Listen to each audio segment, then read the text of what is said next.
Namaste. Now this is a gesture in the Vedic means of living, seen all around the world, largely seen from India. Indians say hello with a Namaste. Namaste has several significance. It is, well, let's break it out in Sanskrit. Namaste would be name and aste, which is may you prosper as well as your name. Aste is so be it. Now your name has a meaning, and the meaning has come to you from tradition, from your parents, your grandparents, whomsoever named you, and the name has a meaning. If you look up the meaning of your name on Google, you would find several meanings. When you look up the meaning of your name through several times, like if you look something up now and then look something up a few days or weeks later, you will find more meanings. You string up all these meanings and you find a certain constellation of meanings. And together they give several clues, several inspirations by which to live your life. So anytime you're feeling low, anytime you're feeling down, have lack of motivation, nobody to support you in some way, get in touch with your name and the meaning of your name, and you will find your inspiration there. And aste is so be as your name. Yeah, so be it. So namaste is so may it be as is the glory of your name. So that's one part. Now namaste has a health benefit, not just with the name and with the greeting of it. Namaste can be equivalent to the hello in English. When you're meeting a person, when you're greeting somebody, it's a you greeting a somebody, a you. Yeah. And it's not just one object greeting another object, but it's the person or the software within this hardware of a body greeting the software within the hardware or the body of another person. So it is the person greeting another person. So it's not just one body greeting another body. Now, in Sanskrit, there's another beautiful word. It's called mama. And mama, if you look it up in the dictionary, it would probably say I. Yeah, as an English translation. But how I understand it makes it slightly beautiful. I hope you see this. Mama is me and me. The me within me, yeah, that is the person me, and the person within the person whom I'm speaking to. So mama. So that's like a common ground. On the common ground that we are both human beings, we are both living beings, and there's an I that animates me, and there's an I that animates you as a human being, as a living being. I, ma, greet the ma in you. So there's a mama. So on that common ground, namaste is from the honor and glory of me being me, I honor and greet in respect of the me that is in you. That is the I that is in you.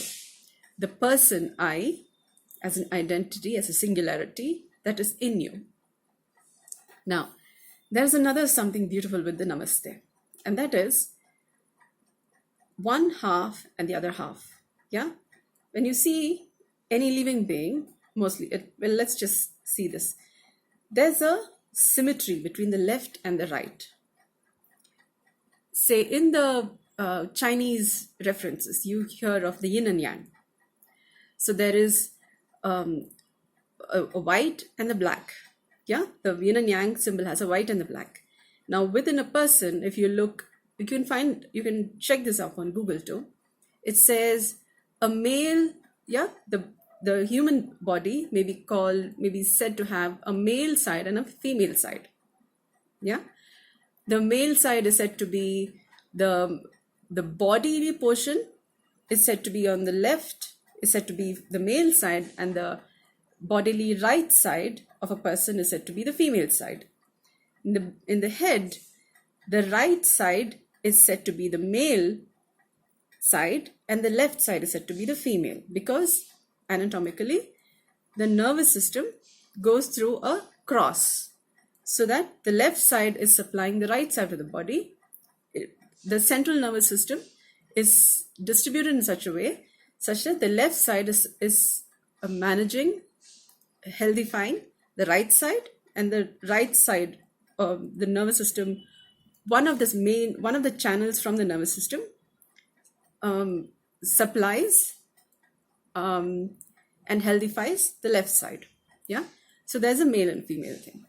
And there is a whole left and the right. The entire body has a symmetrical left and right. So there is also an entire body has a male and a female version. So along with the nervous system having two anatomical, physiological functions, there is also the entire left and the right having two sides. Now these are symmetries now. When you do a Namaste, there comes a certain coming together in a balance between the left and the right. Now, there is also things that we know about, and there are things that we don't know about. There are things that are visible to us. For example, the body is visible to us as a hardware, but we don't see the software except how the hardware is animating. How I can move my hand because I will to move my hand. I wish to move my hand, and hence I'm able to do that. Yeah. So the software is animating the hardware. Then, so there is these two parts, visible, invisible, and there is also voluntary, involuntary. Now I cannot control my heartbeat. I cannot control my respiratory rhythm. Well, I can control my respiratory rhythm, but at a baseline, to maintain health, the lungs are maintaining themselves in a certain rhythm. At least the heartbeat is. So we have involuntary movements in the body, and we also have voluntary movements by which I can move my hand, I can shake my head, I can speak. Yeah. So we have the voluntary and involuntary aspects.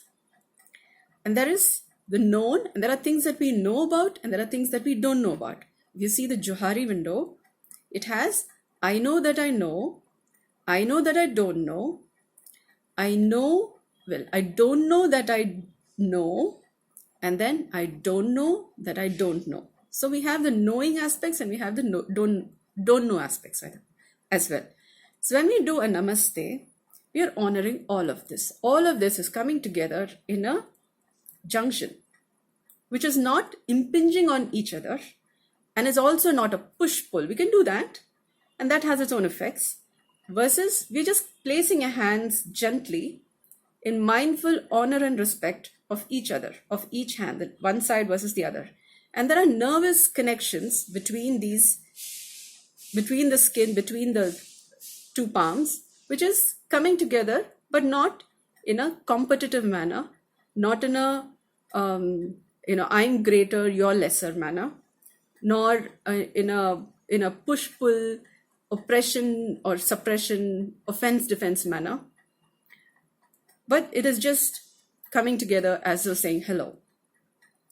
Just like when we say hello to a person, we are saying hello from me to hello to you.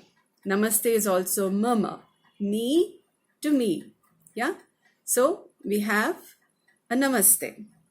Now, in the presence of the coronavirus issue that we are all facing in several parts of the world as a health concern, Namaste is said to be a nice way of saying hello, safe, in that we are not touching anybody, so there is least amount of chances for infection.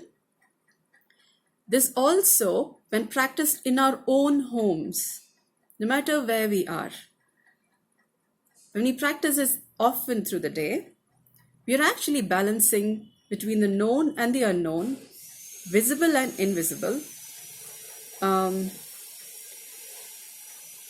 between what is healthy and what is unhealthy, so that which has health in a common balance without a push and pull, without a suppression, oppression, or a control and any of that stuff, there comes a natural balance between the known and the unknown, between what is unhealthy, to balance the imbalances.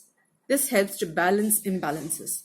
Practiced every day, over a period of time, you will begin to notice several health benefits in how your logical mind versus your intuitive mind comes to balance, between between the sympathetic nervous system and the parasympathetic nervous system balancing so that your stress levels comes down. Between, if there is any imbalances between rest and work, if you've been working for long and then not sufficiently resting, you will find certain balance coming between that. Because if you've heard about the mudra system, where you do different kinds of hand postures, you do different kinds of hand postures, for meditation, they use some things. So all of these connect with several nerve endings, which have several specific functions in the body. So when you're bringing your hands together, the nerve endings are balancing, between one side and the other. So there are several nerve connections from the tips of our fingers, from several parts of our palms. If you see reflexologists press different parts of the hand or the feet or different parts of the body, and so that there is a stimulation and then there's a balance that comes. So there are several things that are happening in a Namaste. So the more you are practicing Namaste in your own spaces, you're also helping to balance any immune deficiencies. It has its own benefits because our immune system is a response between the nervous system, between the different protection mechanisms in our body, which is again affected by the spleen and the liver and several immune system maintaining body, the lymphatic system, the tonsils, the adenoids. So all of these played several roles in maintaining the immunity of our body. So when there is coming together in a Namaste, every so often, you're balancing between the known and the unknown, between the sympathetic nervous systems and the parasympathetic nervous systems, and we are also bringing a balance between rest and work. So these all have several effects on the way we breathe, on the way the body maintains health, because a body is a very fine instrument that connects different aspects with each other. The physical body is connected with the emotional body, So in the yogic system, they call it the sheaths. So there is the